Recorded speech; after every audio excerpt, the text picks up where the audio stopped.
Hi students, welcome back to history class. ಇವತ್ತಿನ ದಿನ ನಾವು ಸೋರ್ಸಸ್ ಆಫ್ ಇಂಡಿಯನ್ ಹಿಸ್ಟ್ರಿ, ಭಾರತದ ಇತಿಹಾಸದ ಮೂಲಾಧಾರಗಳ ಕುರಿತು ಅಭ್ಯಾಸ ಮಾಡೋಣ. ಅದಕ್ಕೂ ಪೂರ್ವದಲ್ಲಿ ಅದರಲ್ಲಿ ಬರುವಂಥ ಪ್ರಮುಖ ಅಂಶಗಳ ಕುರಿತು ತಿಳಿದುಕೊಳ್ಳೋಣ. ಮೊದಲನೇದಾಗಿ ಮೀನಿಂಗ್ ಆಫ್ ಸೋರ್ಸಸ್, ಆಧಾರಗಳ ಅರ್ಥವನ್ನು ಮೊದಲು ಮಾಡಿಕೊಳ್ಳೋಣ. Second point, no sources no history, ಆಧಾರಗಳಿಲ್ಲದೆ ಇತಿಹಾಸವಿಲ್ಲ ಅಂತ ಹೇಳ್ತಾರೆ. ಸೊ ಅದು ಏನಕ್ಕೆ ಹಾಗೆ ಹೇಳ್ತಾರೆ ಅನ್ನೋದನ್ನು ಎರಡನೇ ಅಂಶದಲ್ಲಿ ಅಭ್ಯಾಸ ಮಾಡೋಣ. Third point, challenges to the historians, ಇತಿಹಾಸಕಾರರಿಗೆ ಸವಾಲುಗಳು, ಇತಿಹಾಸವನ್ನು ಸೃಷ್ಟಿಸುವಲ್ಲಿ ಇತಿಹಾಸಕಾರನಿಗೆ ಎದುರಾಗಬಹುದಾದಂಥ ಸವಾಲುಗಳು ಯಾವುವು ಅನ್ನೋದನ್ನು ನಾವು ಮೂರನೇ ಅಂಶದಲ್ಲಿ ಅಭ್ಯಾಸ ಮಾಡೋಣ. Fourth point, reasons behind the challenges, ಆ ಸವಾಲುಗಳ ಹಿಂದಿರುವಂತಹ ಕಾರಣಗಳೇನು ಅನ್ನೋದನ್ನು ನಾಲ್ಕನೇ ಅಂಶದಲ್ಲಿ ಅಭ್ಯಾಸ ಮಾಡೋಣ. Fifth point, classification of history, ಇತಿಹಾಸದ ವರ್ಗೀಕರಣ ಕುರಿತು ಐದನೇ ಅಂಶದಲ್ಲಿ ಅಭ್ಯಾಸ ಮಾಡೋಣ. ಮತ್ತು ಕೊನೆಯ ಅಂಶ, ಕ್ಲಾಸಿಫಿಕೇಶನ್ ಆಫ್ ಸೋರ್ಸಸ್, ಆಧಾರಗಳ ವರ್ಗೀಕರಣ, ಆಧಾರಗಳನ್ನು ಯಾವ ರೀತಿಯಾಗಿ ವರ್ಗೀಕರಿಸಲಾಗಿದೆ ಅನ್ನೋದನ್ನು ಆರನೇ ಅಂಶದಲ್ಲಿ ಅಭ್ಯಾಸ ಮಾಡೋಣ. ಒಟ್ಟಾರೆಯಾಗಿ ಈ ಒಂದು ಅವಧಿಯಲ್ಲಿ ಪ್ರಮುಖವಾದಂಥ ಈ 6 ಅಂಶಗಳ ಕುರಿತು ನಾವು ಅಧ್ಯಯನ ಮಾಡೋಣ. ಸೊ ಮೊದಲನೇ ಅಂಶವನ್ನು ತಿಳಿದುಕೊಳ್ಳೋಣ. ಮೀನಿಂಗ್ ಆಫ್ ಸೋರ್ಸಸ್, ಆಧಾರಗಳ ಅಥವಾ ಮೂಲಾಧಾರಗಳ ಅರ್ಥ. The factors which have helps to construct historical events are called sources. ಯಾವ ಅಂಶಗಳು ಇತಿಹಾಸದ ಘಟನೆಗಳನ್ನು ರಚಿಸುವಲ್ಲಿ ನಮಗೆ ಸಹಾಯಕವಾಗಿದ್ದಾವೋ ಅವುಗಳನ್ನು ಆಧಾರಗಳು ಅಂತ ಕರೆಯುತ್ತಾರೆ. ಈಗ ಉದಾಹರಣೆಗೆ ಎಕ್ಸ್ಕವೇಷನ್ಸ್, ಭೂ ಉತ್ಖನನಗಳು, ಇವು ಕೂಡ ನಮಗೆ ಇತಿಹಾಸದ ರಚನೆಯಲ್ಲಿ ಸಹಾಯಕವಾಗಿದ್ದಾವೆ. ಸೆಕೆಂಡ್, ಮಾನ್ಯುಮೆಂಟ್ಸ್, ಸ್ಮಾರಕಗಳು, ನಮ್ಮ ದೇಶದ ತುಂಬೆಲ್ಲ ಇರುವಂಥ ಸ್ಮಾರಕಗಳು ಕೂಡ ನಮಗೆ ಇತಿಹಾಸದ ರಚನೆಯಲ್ಲಿ ಒಂದಿಲ್ಲ ಒಂದು ರೀತಿಯಲ್ಲಿ ಸಹಾಯಕವಾಗಿದ್ದಾವೆ.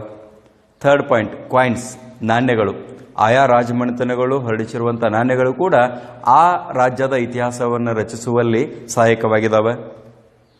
ಪೇಂಟಿಂಗ್ಸ್, ವರ್ಣಚಿತ್ರಗಳು. ಇನ್ಸ್ಕ್ರಿಪ್ಷನ್ಸ್, ಶಾಸನಗಳು, ಪ್ರಾಚೀನ ಕಾಲದಲ್ಲಿ ರಾಜರು ಶಾಸನಗಳನ್ನು ಹೊರಡಿಸ್ತಿದ್ರು. ಆ ಶಾಸನಗಳ ಸಹಾಯದಿಂದ ಆ ರಾಜಮನೆತನದ ಕುರಿತು ನಮಗೆ ಮಾಹಿತಿ ಸಿಕ್ಕದ. ಸೊ ಈ ಹಿನ್ನೆಲೆಯಲ್ಲಿ ಶಾಸನಗಳು ಕೂಡ ಆಧಾರಗಳಲ್ಲಿ ಪ್ರಮುಖ ಪಾತ್ರವನ್ನು ವಹಿಸ್ತವೆ. ಇನ್ನು ಕೊನೆಯದು ಯಾವುದಂತಂದರೆ ಲಿಟ್ರೇಚರ್, ಸಾಹಿತ್ಯ, ಆಯಾ ರಾಜಮನೆತನದವರು ಹೊರಡಿಸಿರುವಂಥ ಸಾಹಿತ್ಯ ಕೃತಿಗಳು ಕೂಡ ನಮಗೆ ಆ ರಾಜ್ಯದ ಇತಿಹಾಸವನ್ನು ರಚಿಸುವಲ್ಲಿ ಸಹಾಯಕವಾಗಿದ್ದಾವೆ.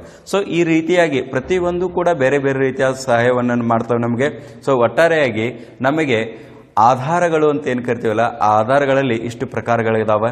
ಇವೆಲ್ಲವೂ ಕೂಡ ನಮಗೆ ಭಾರತದ ಇತಿಹಾಸವನ್ನು ರಚಿಸುವಲ್ಲಿ ನಮಗೆ ಸಹಾಯಕವಾಗಿದ್ದಾವೆ ಅಂತ ನಾವು ಹೇಳ್ತೀವಿ.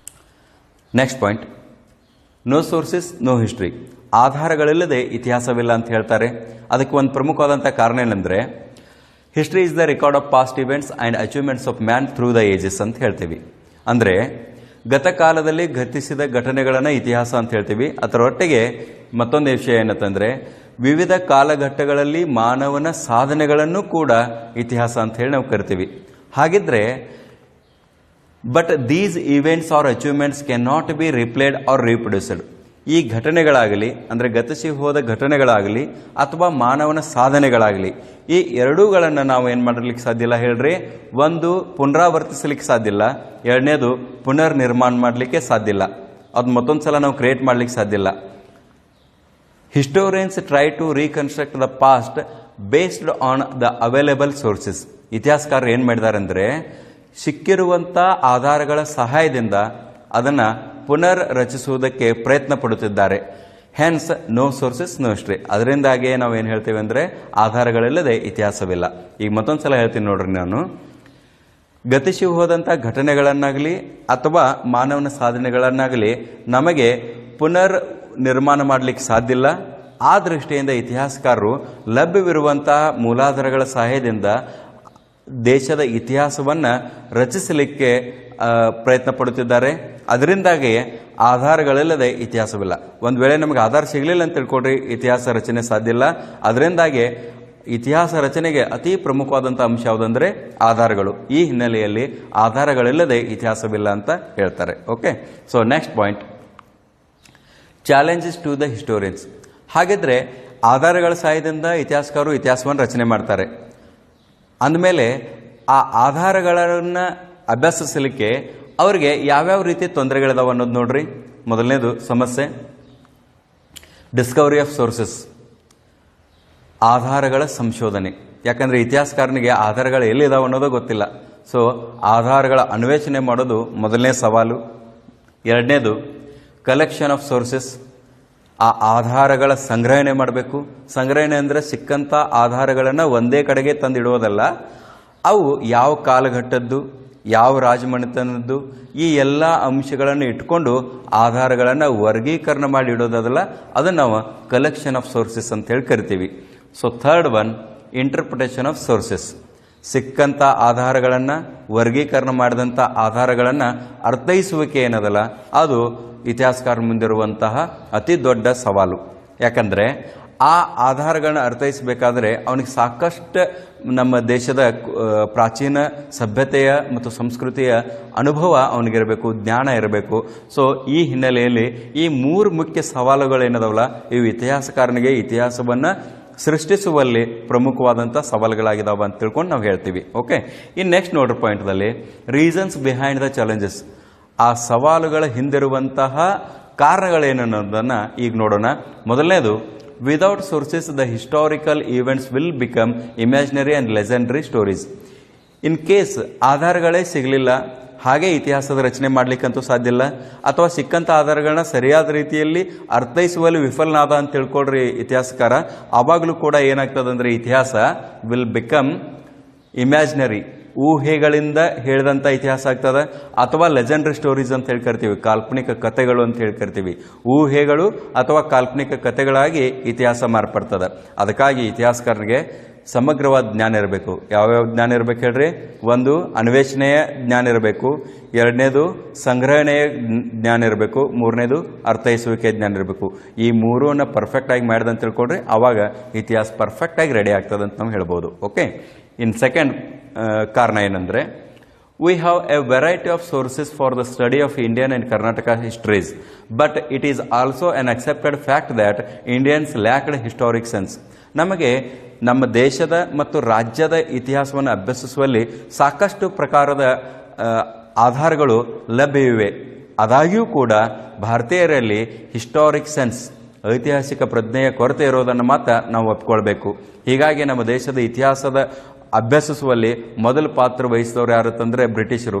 ಅವರಿಂದಾಗಿ ಅನ್ವೇಷಣೆಗಳು ಶುರುವಾದವು. ಅಲ್ಲಿಂದ ಮುಂದೆ ಭಾರತದ ಇತಿಹಾಸವನ್ನು ಈ ಮೇಲ್ದರ್ಜೆಗೆ ತಂದರು ಅಂತ ನಾವು ಹೇಳ್ಬೋದು. Okay, in third point, it is very difficult for historians to write Indian history without the perfect knowledge of ancient Indian language like Sanskrit, Pali, Prakrit and many other regional languages ಅಂತ ಹೇಳ್ತೀವಿ. ಅಂದರೆ ಏನು ಹೇಳ್ರಿ, ಇತಿಹಾಸಕಾರರಿಗೆ ಈ ಅತಿ ಡಿಫಿಕಲ್ಟ್ ಆದಂಥ ಟಾಸ್ಕ್ ಯಾವುದತ್ತಂದರೆ, ಒಂದು ಸಂಗತಿ ಯಾವುದತ್ತಂದರೆ, ಅವರಿಗೆ ಇತಿಹಾಸಕಾರರಿಗೆ ನಮ್ಮ ಭಾರತದ ಪ್ರಾಚೀನ ಕಾಲದ ಭಾಷೆಗಳ ನಾಲೆಜ್ ಇರಬೇಕು. ಅದರಲ್ಲಿ ಯಾವ ಪ್ರಮುಖವಾಗಿ ಹೇಳ್ರಿ, ಸಂಸ್ಕೃತ ನಾಲೆಜ್ ಇರಬೇಕು, ಪಾಲಿ ಲ್ಯಾಂಗ್ವೇಜ್ ನಾಲೆಜ್ ಇರಬೇಕು, ಜೊತೆಗೆ ಪ್ರಾಕೃತ ಭಾಷೆಯ ನಾಲೆಜ್ ಇರಬೇಕು, ಜ್ಞಾನ ಇರಬೇಕು. ಯಾಕಂದರೆ ಈ ಮೂರು ಭಾಷೆಗಳಲ್ಲಿ, ಸಂಸ್ಕೃತ, ಪಾಲಿ ಮತ್ತು ಪ್ರಾಕೃತ, ಈ ಮೂರು ಭಾಷೆಗಳಲ್ಲಿ ಪ್ರಾಚೀನ ಕಾಲದಲ್ಲಿ ಶಾಸನಗಳೂ ಇದ್ದಾವೆ, ಸಾಹಿತ್ಯವೂ ಇದೆ. ಸೊ ಅವುಗಳನ್ನು ಅಭ್ಯಸಿಸಿ ಭಾರತದ ಇತಿಹಾಸವನ್ನು ರಚಿಸಬೇಕಾಗ್ತದೆ. ಓಕೆ, ಸೊ ಇದು ಮೂರನೇದು ಕಾರಣ ಅಂತ ಹೇಳ್ತೇವೆ ನಾವು. ಇನ್ನು ನಾಲ್ಕನೇದು ಯಾವ್ದು ನೋಡ್ರಿ, knowledge of scripts like Brahmi and Kharoshthi. Brahmi ಮತ್ತು ಖರೋಷ್ಠಿ ಈ ಎರಡು ಲಿಪಿಗಳ ಜ್ಞಾನವೂ ಕೂಡ ಇತಿಹಾಸಕಾರನಿಗೆ ಅತಿ ಅವಶ್ಯಕವಾಗಿದೆ. ಯಾಕಂದರೆ ಈ ಎರಡು ಲಿಪಿಗಳಲ್ಲಿ ಶಾಸನಗಳು ಹೊರಡಿಸಿದವ. ಈ ಎರಡು ಲಿಪಿಗಳು ಮೇಲಿನ ಮೂರು ಲ್ಯಾಂಗ್ವೇಜಸ್, ಭಾಷೆಗಳಲ್ಲಿ ಶಾಸನಗಳು ರಚಿಸಲ್ಪಟ್ಟಿದ್ದಾವೆ. ಸೊ ಅದಕ್ಕಾಗಿ ಪ್ರತಿಯೊಬ್ಬ ಇತಿಹಾಸಕಾರನಿಗೆ, ಅಂದರೆ ಯಾರು ಇತಿಹಾಸವನ್ನು ರಚನೆ ಮಾಡಲು ಇಚ್ಛಿಸಿದ್ದಾರೋ ಆ ಇತಿಹಾಸಕಾರನಿಗೆ ಮೂರು ಪ್ರಮುಖವಾದಂಥ ಎರಡು ನಾಲೆಜ್ ಇರಬೇಕು. ಒಂದು ಪ್ರಾಚೀನ ಭಾಷೆಗಳ ನಾಲೆಜು, ಇನ್ನೊಂದು ಪ್ರಾಚೀನವಾದಂತಹ ಸ್ಕ್ರಿಪ್ಟ್ಸ್, ಲಿಪಿಗಳ ನಾಲೆಜ್ ಕೂಡ ಇರಬೇಕು ಅಂತ ಹೇಳ್ತೇವೆ. Okay, in last point, the deep knowledge of Indian tradition and culture is also essential. ಒಬ್ಬ ಇತಿಹಾಸಕಾರನಿಗೆ, ಇತಿಹಾಸ ರಚಿಸುವ ಇತಿಹಾಸಕಾರನಿಗೆ, ಅವನಿಗೆ ಭಾರತೀಯ ಸಂಪ್ರದಾಯ ಮತ್ತು ಸಂಸ್ಕೃತಿಯ ಒಂದು ಅನುಭವ ಅಥವಾ ಜ್ಞಾನದವು ಕೂಡ ಅತ್ಯವಶ್ಯಕವಾಗಿದೆ ಅಂತ ನಾವು ಹೇಳ್ತೀವಿ. ಸೊ ಈ 5 ಪ್ರಮುಖವಾದಂಥ ಕಾರಣಗಳು ಎದಕ್ಕೆ ಸಂಬಂಧಿಸಿದವು ಹೇಳ್ರಿ? ಸವಾಲುಗಳ ಹಿಂದಿರುವಂತಹ ಕಾರಣಗಳು ಅಂತ ಹೇಳ್ತೀವಿ. ಸೊ ಈ ಎಲ್ಲ ನಾಲೆಜ್ ಕೂಡ ಇತಿಹಾಸಕಾರನಿಗೆ ಇರಬೇಕಾದದ್ದು ಅತಿ ಅವಶ್ಯಕವಾಗಿದೆ. ಇನ್ನು ಮುಂದಿನ ಪಾಯಿಂಟ್ ನೋಡ್ರಿ, ಕ್ಲಾಸಿಫಿಕೇಶನ್ ಆಫ್ ಹಿಸ್ಟ್ರಿ, ಇತಿಹಾಸದ ವರ್ಗೀಕರಣ ಅಂತ ಹೇಳ್ತೀವಿ ನಾವು. ಇಲ್ಲಿ ಸಾಮಾನ್ಯವಾಗಿ ನಾವು ಇತಿಹಾಸವನ್ನು 2 ರೀತಿಯಾಗಿ ವರ್ಗೀಕರಿಸಿದ್ದೀವಿ. ಮೊದಲನೇದು ಪ್ರೀ ಹಿಸ್ಟಾರಿಕ್ ಪೀರಿಯಡ್, ಪ್ರಾಗೈತಿಹಾಸಿಕ ಕಾಲ ಅಥವಾ ಇತಿಹಾಸ ಪೂರ್ವಕಾಲ ಅಂತ ಹೇಳಿ ಕರಿತೀವಿ. The period where the written records are not available is known as prehistoric period. ಯಾವ ಕಾಲದಲ್ಲಿ ಲಿಖಿತ ಆಧಾರಗಳು ಲಭ್ಯವಿರುವುದಿಲ್ಲವೋ ಆ ಕಾಲಾವಧಿಯನ್ನು ನಾವು ಇತಿಹಾಸ ಪೂರ್ವಕಾಲ ಅಂತ ಹೇಳಿ ಕರಿತೀವಿ. ಅಲ್ಲಿ ಯಾವುದೇ ರೀತಿಯಾದ ಬರವಣಿಗೆಗಳು ಇರುವುದಿಲ್ಲ. ಆ ಕಾಲಾವಧಿಯನ್ನು ಪ್ರೀ ಹಿಸ್ಟಾರಿಕ್ ಪೀರಿಯಡ್, ಪೂರ್ವ ಇತಿಹಾಸ ಕಾಲ ಅಂಥೇಳಿ ಅಥವಾ ಇತಿಹಾಸ ಪೂರ್ವಕಾಲ ಅಂಥೇಳಿ ಕರಿತೀವಿ. ಇನ್ನು ಎರಡನೇದು historic period. The period van we get return records is known as historic period. ಯಾವ ಅವಧಿಯಲ್ಲಿ ನಾವು ಅಥವಾ ಯಾವ ಕಾಲದಲ್ಲಿ ನಾವು ಲಿಖಿತ ಆಧಾರಗಳನ್ನು ಹೊಂದುತ್ತೇವೆಯೋ ಆ ಕಾಲಾವಧಿಯನ್ನು ನಾವು ಹಿಸ್ಟಾರಿಕ್ ಪೀರಿಯಡ್, ಐತಿಹಾಸಿಕ ಕಾಲ ಅಥವಾ ಇತಿಹಾಸ ಕಾಲ ಅಂತೇಳಿ ಕರಿತೀವಿ. ಅಂದರೆ ಅಲ್ಲಿಂದ ನಮಗೇನು ಹೇಳ್ರಿ, ಲಿಖಿತ ಆಧಾರಗಳು ಸಿಗ್ತಾ ಹೋಗ್ತವೆ. ಗೊತ್ತಾಯ್ತಾ? ಸೊ ಈ ಎರಡು ರೀತಿಯಾದಂತಹ ವರ್ಗೀಕರಣ ಇತಿಹಾಸದಲ್ಲಿದೆ. In next point, classification of sources, ಆಧಾರಗಳ ವರ್ಗೀಕರಣ, ಮೂಲಾಧಾರಗಳ ವರ್ಗೀಕರಣ. ಇಲ್ಲಿ ಮುಖ್ಯವಾಗಿ ಮೂಲಾಧಾರಗಳ ವರ್ಗೀಕರಣವನ್ನು ನಾವು ಎರಡು ಗುಂಪುಗಳಾಗಿ ವಿಂಗಡಿಸ್ಬೋದು. ಒಂದು ಆರ್ಕಿಯಾಲಜಿಕಲ್ ಸೋರ್ಸಸ್, ಪುರಾತತ್ವ ಆಧಾರಗಳು. ಎರಡನೇದು ಲಿಟ್ರರಿ ಸೋರ್ಸಸ್, ಸಾಹಿತ್ಯಿಕ ಆಧಾರಗಳು. ಇವುಗಳನ್ನ ನಾವು ಕ್ಲಿಯರ್ ಆಗಿ ನೋಡ್ತಾ ಹೋಗೋಣ. ಈಗ ನೋಡ್ರಿ, ಮೂಲಾಧಾರಗಳು ಮುಖ್ಯವಾಗಿ ಎರಡು ಪ್ರಕಾರ ಅಂತ ಹೇಳಿದೆ. ಒಂದು ಪುರಾತತ್ವ ಆಧಾರಗಳು ಆರ್ಕಿಯಾಲಜಿಕಲ್, ಎರಡನೇದು ಲಿಟ್ರರಿ ಸೋರ್ಸಸ್, ಸಾಹಿತ್ಯಿಕ ಆಧಾರಗಳು. ಇನ್ನು ಅದರಲ್ಲಿ ಆರ್ಕಿಯಾಲಜಿಕಲ್ ಅಂತ ಏನದಲ್ಲ, ಪುರಾತತ್ವ ಆಧಾರಗಳಲ್ಲಿ ಮತ್ತು 5 ರೀತಿಯಾಗಿ ನಾವು ವಿಂಗಡಣೆ ಮಾಡ್ತೀವಿ. ಅದರಲ್ಲಿ ಮೊದಲನೇದು ಎಕ್ಸ್ಕವೇಷನ್ಸ್, ಭೂ ಉತ್ಖನನಗಳು. ಸೆಕೆಂಡ್ ಒನ್ ಮಾನ್ಯುಮೆಂಟ್ಸ್, ಸ್ಮಾರಕಗಳು. ಥರ್ಡ್ ಒನ್ ಕಾಯಿನ್ಸ್, ನಾಣ್ಯಗಳು. ಫೋರ್ತ್ ಒನ್ ಪೇಂಟಿಂಗ್ಸ್, ವರ್ಣಚಿತ್ರಗಳು. ಆ್ಯಂಡ್ ಲಾಸ್ಟ್ ಒನ್ ಇನ್ಸ್ಕ್ರಿಪ್ಷನ್ಸ್, ಶಾಸನಗಳು. ಈ 5 ಪ್ರಕಾರಗಳು ಆರ್ಕಿಯಾಲಜಿಕಲ್ ಸೋರ್ಸಸ್ದಲ್ಲಿ ಬರ್ತವೆ. ಸೊ ಇದನ್ನು ನಾವು ಏನಂತ ಕರಿತೀವಿ ಹೇಳ್ರಿ, ಇವು ಏನದರಲ್ಲ ಇದನ್ನು ನಾವು ಇತಿಹಾಸ ಪೂರ್ವಕಾಲ ಅಂತ ಹೇಳಿ ಕರಿತೇವೆ. ಯಾಕಂದರೆ ಲಿಖಿತ ಆಧಾರಗಳು ಇಲ್ಲ. ಆಯಿತಾ? ಇನ್ನು ಎರಡನೇದು ಲಿಟ್ರರಿ ಸೋರ್ಸಸ್ ಅಂತ ಏನದರಲ್ಲ, ಆ ಲಿಟ್ರರಿ ಸೋರ್ಸಸ್ದಲ್ಲಿಯೂ ಕೂಡ ನಾವು ಮುಖ್ಯವಾಗಿ 2 ರೀತಿಯಾಗಿ ವಿಂಗಡಿಸ್ತೀವಿ. ಮೊದಲನೇದು ಇಂಡಿಜಿನಸ್ ಲಿಟ್ರೇಚರ್, ದೇಶೀಯ ಸಾಹಿತ್ಯ ಅಥವಾ ಸ್ಥಳೀಯ ಸಾಹಿತ್ಯ ಅಂತೇಳಿ ವರ್ಗೀಕರಣ ಮಾಡ್ತೀವಿ. ಮೊದಲನೇ ಗುಂಪಿದು. ಎರಡನೇದು ಯಾವುದಂತಂದರೆ ಫಾರಿನ್ ಅಕೌಂಟ್ಸ್, ವಿದೇಶಿ ಬರವಣಿಗೆಗಳು ಅಂತ ಹೇಳಿ ಕರಿತೀವಿ. ಇವೆರಡೂ ಕೂಡ ದೇಶದ ಇತಿಹಾಸವನ್ನು ರಚಿಸುವಲ್ಲಿ ಸಹಾಯಕವಾಗಿದ್ದಾವೆ. ಯಾವ್ದು ಹೇಳ್ರಿ, ಲಿಟ್ರರಿ ಸೋರ್ಸಸ್ದಾಗೂ ಕೂಡ ಈ 2 ಗುಂಪುಗಳು. ಇನ್ನು ನೆಕ್ಸ್ಟ್ ಅಂಶದಲ್ಲಿ ಅಥವಾ ಮುಂದಿನ ಒಂದು ಅವಧಿಯಲ್ಲಿ ನಾವು ಈ ಮೊದಲನೇ ಅಂಶ ಏನದರಲ್ಲ ಆರ್ಕಿಯಾಲಜಿಕಲ್ ಸೋರ್ಸಸ್, ಅದರಲ್ಲಿಂದ ನಾವು ಒಂದೊಂದಾಗಿ ಡಿಟೇಲ್ ಆಗಿ ಅಭ್ಯಾಸ ಮಾಡ್ತಾ ಹೋಗೋಣ. ಅಲ್ಲಿವರೆಗೂ ನಮಸ್ಕಾರ.